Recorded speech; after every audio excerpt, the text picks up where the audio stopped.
Extraordinária salvação do ladrão na cruz. Parte 05. Dia 5 de maio de 2026. 3. Não há evidência de que este ladrão tivesse antes os meios de graça que você tem. Quem pode dizer que já ouviu o evangelho pregado por Cristo ou por algum de seus discípulos? É mais provável que ele fosse um libertino, que se ele ouviu alguma coisa de Deus, foi um dos escribas e fariseus às vezes, e pode ser que, quando ele os ouviu, ou Cristo ia atingir os discípulos, ele estava em seu comércio de ladrão. Agora, é irracional pensar que, no final, deva se dar bem com aqueles que tiveram meio de graça todos os dias e os desprezou. Como pode acontecer com aqueles que nunca têm tais meios até que venham a morrer? Alguém pensaria que não é de admirar ver um homem e uma mulher convertidos no final, que recebe o primeiro aviso de Cristo e do caminho da salvação quando está em seu leito de morte. Mas o que é isso para você? Que sempre foi convidado a se arrepender e vir a Cristo, mas não quis? O primeiro não é de admirar em comparação com o último. B. Em segundo lugar, esta conversão do ladrão foi, sem dúvida, uma surpresa perfeita para ele, algo que ele não estava procurando. Mas você está estabelecendo um encontro com arrependimento em suas últimas horas? Você pode acreditar que esse ladrão atrasou o arrependimento na esperança do que encontrou? Ou seja, morrer na cruz com Cristo e depois sentir o poder de sua graça? Ninguém pode acreditar. Qual é o exemplo dele, então, para você? É racional para você esperar aquele favor com o qual às vezes surpreendeu e obteve quando não estava procurando por ele? 4.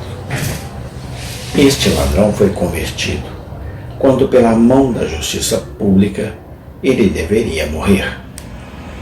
Quando ele se tornou um exemplo público para o mundo e como um malfeitor levado a um fim prematuro por seu crime, ele obteve arrependimento na forca, não no leito de morte.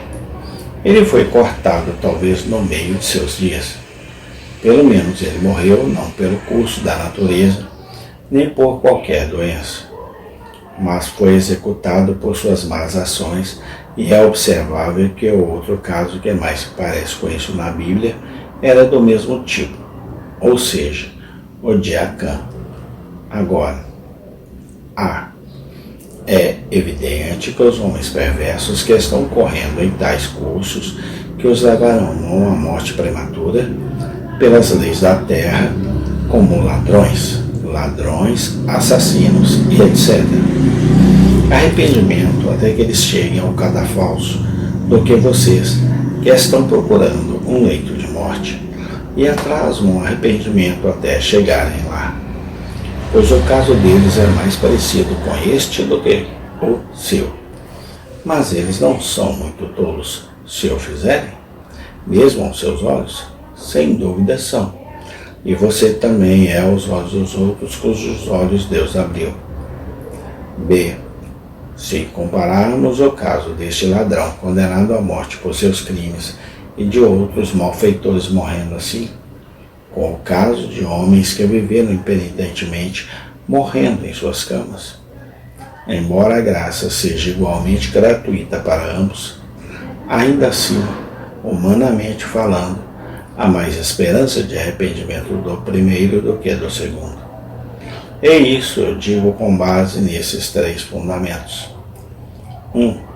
É mais fácil convencer o malfeitor no cadafalso de seu crime e o mal dele e daqueles outros pecados que foram as entradas para ele, do que convencer outro de seu pecado no leito de morte, como a observação comum mostra. Por isso, nosso Senhor diz que os publicanos e as meretrizes entram no reino de Deus diante dos fariseus que se julgam justos. Mateus 21:31. Muitas vezes é a quebra do sábado, a desobediência aos pais, a embriaguez, a negligência dos meios da graça, confessada e lamentada no cadafalso. Enquanto não há uma palavra deles no leito de morte, nos casos em que há talvez tão bom terreno para isso.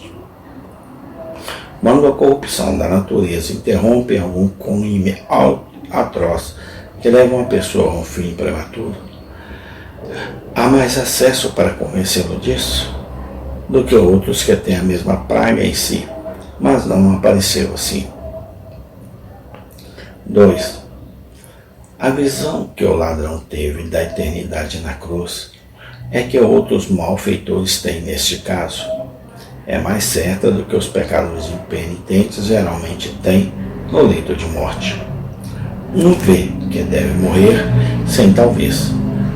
Outro tem algumas esperanças de vida em geral enquanto respira. E assim, o terror da morte precisa ser mais operativo em um do que no outro, visto que tal diferença na certeza da visão dele. 3.